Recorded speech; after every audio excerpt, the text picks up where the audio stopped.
Environmental racism is when racialized communities experience environmental hazards at a disproportionate rate.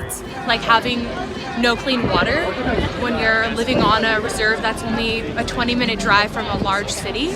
Environmental racism is the amount of pollutive industries in racialized communities. I live in Scarborough in Toronto, and this area is very racialized. And I found that there are a lot of factories and air pollution warnings in our area. When we relate it back to our communities, we're able to lobby our governments, we're able to create education programs, and we're able to make changes on our own.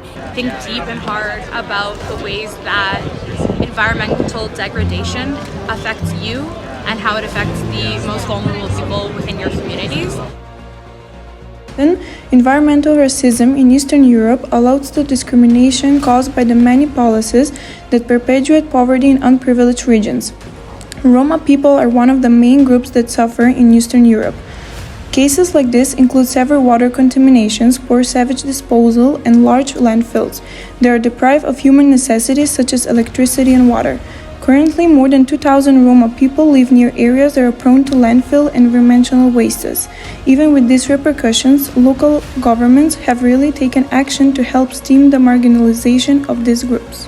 Environmental racism example in Lithuania is the case of the Roma population.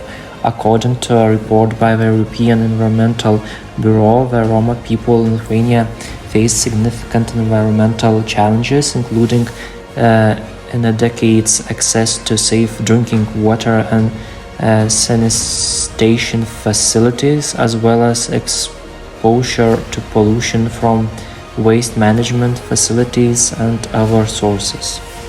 Countries like Brazil, it is not a coincidence that black populations are the most affected by environmental damage, the biggest victim when it rains heavily, for example.